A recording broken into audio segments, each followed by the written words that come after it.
It is with great honor, privilege that I welcome you to the 10th session of our Binational Commission between our two countries. I particularly extend a special welcome to you, Honorable Minister Leonard Shea Okitungu, and your delegation. South Africa and the Democratic Republic of Congo have been collaborating with each other for many years.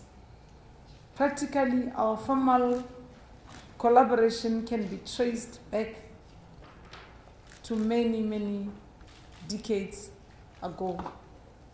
The signing, ladies and gentlemen, in 2004 of the General Cooperation Agreement, an agreement that enjoins us, talking about South Africa and the Democratic Republic of Congo, to promote political, economic, and social cooperation between our two sister countries.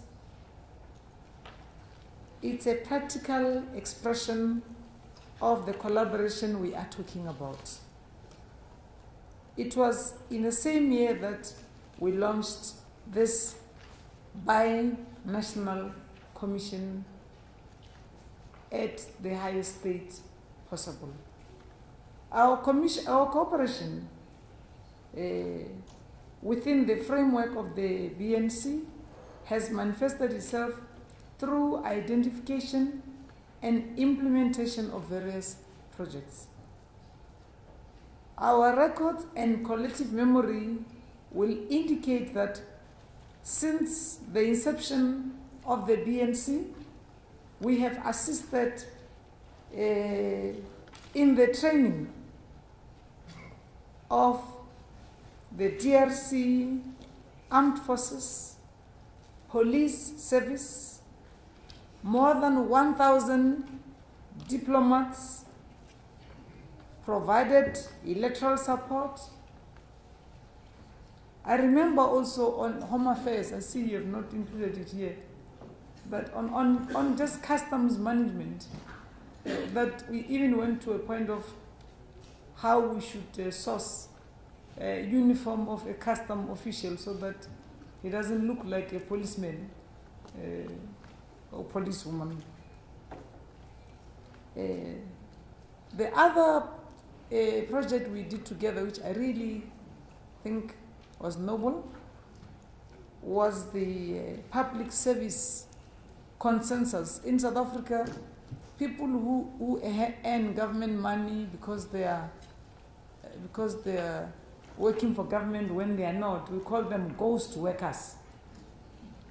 So the public service consensus helps clean the register as to who actually works for government and who is related to somebody who works for government. These people are not the same.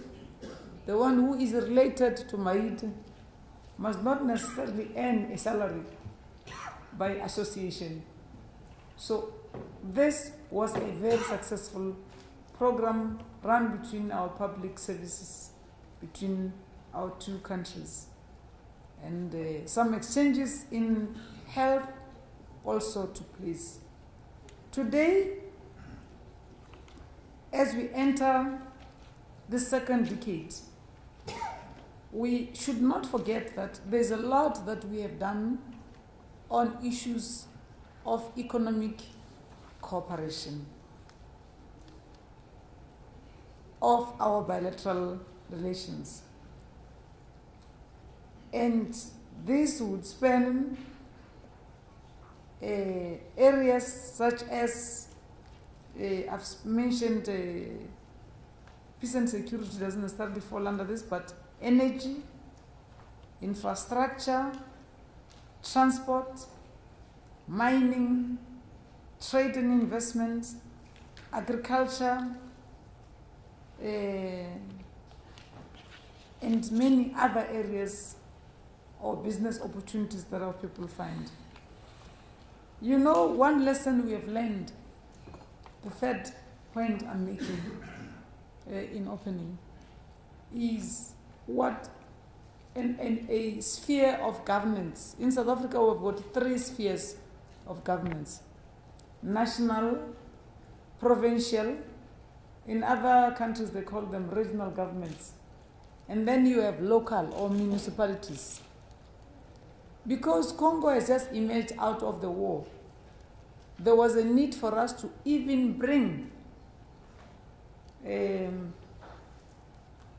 Minister Des van Rooyen, your people, to just help us first delineate and know who is doing what, who is serving national government, who is in the provincial government and doing what, and who is in the local municipality, if you like. So this local and regional government sector is the one where I think we still need to put a lot of effort and work. I remember when we finished signing the the Force for Intervention Brigade at the height of the killings in East Congo. The biggest, I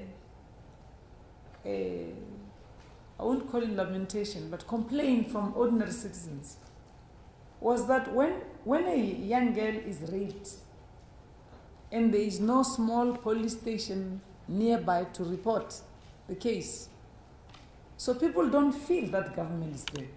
But you can't wait for some national police commissioner to come and sort out that. Those are the people who should be working with a municipality in that particular sphere. And I think that this is by and large what also brought the trilateral agreement we now have with Angola. Because the Angolans also said they also think they need to work together with us as they worked with us in all these other things that I've mentioned, on strengthening regional governance, that's what they refer to, and municipalities. Delineation of responsibilities, I wouldn't say borders, or boundaries. They're not borders because they're within a country. We meet here today, Your Excellencies, to assess and genuinely say to ourselves, since we met in 2015 in the beautiful city of Kinshasa, have we made progress? If not, all the other senior officials and honorable ministers in the room know that it takes how many hours to go to arrive in Kinshasa? Only 3.5. Yes, 3 hours plus. So they don't need a binational commission to find each other to discuss issues of mutual concern and mutual interest, because we are 23 years old. So there are certain areas of governance where we also can still learn from you, because we learn as we do. That's what builds democracy. It takes time, it's tedious, but it's a very good insurance. We also meet today at a time when your country, the Democratic Republic of Congo, it's in the midst of a political transition,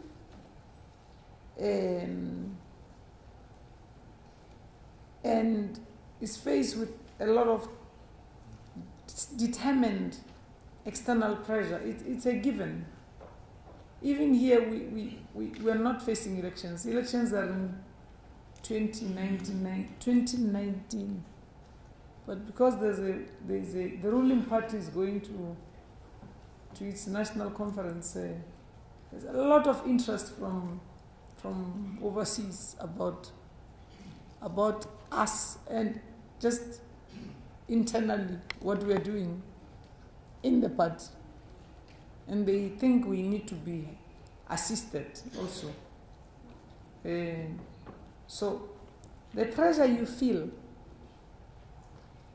you are not alone in it, but as we said with the Honorable Minister, the solutions, the true solutions, would be made in the DRC, found by the people of the DRC.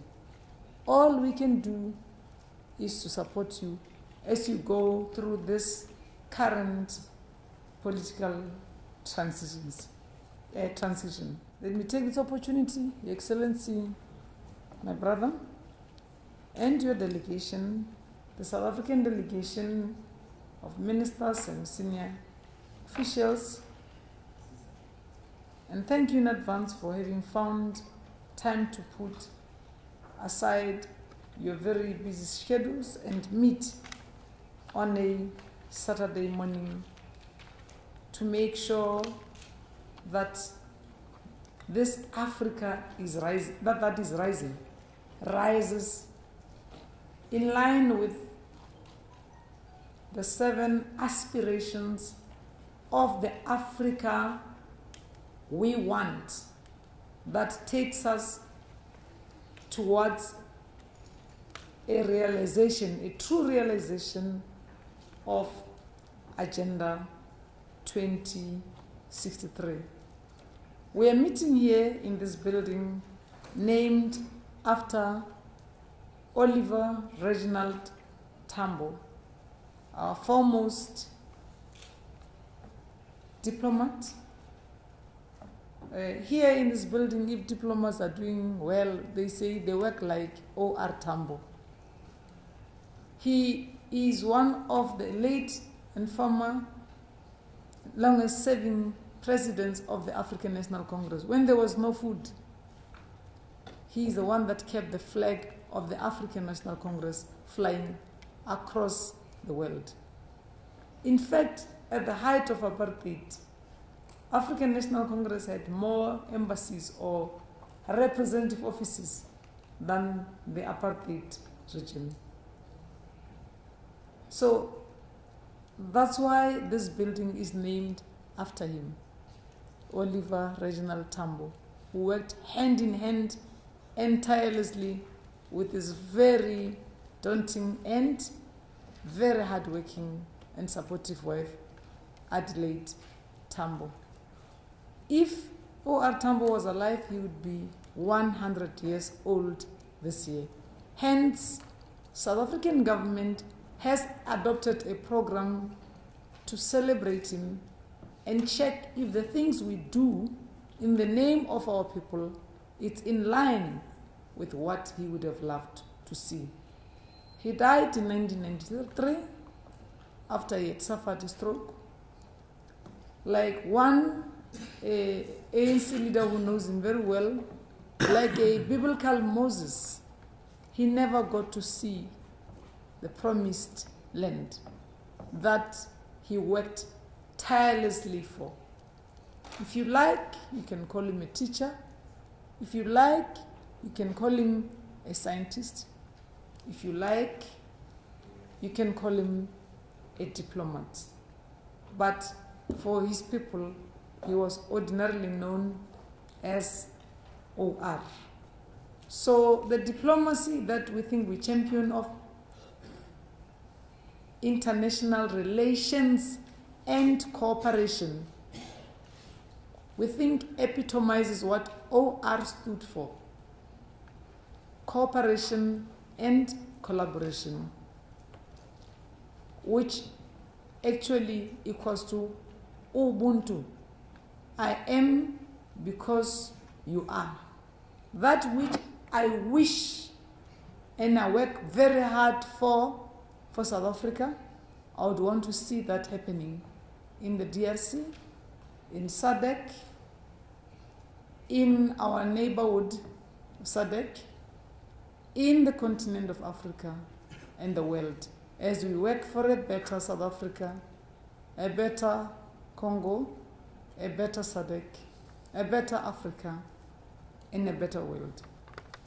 We therefore rededicate ourselves to the values and principles of our forebears, which would for us be incomplete if we do not include our Patrice Lumumba, your father, our father, and Kwame Nkrumah.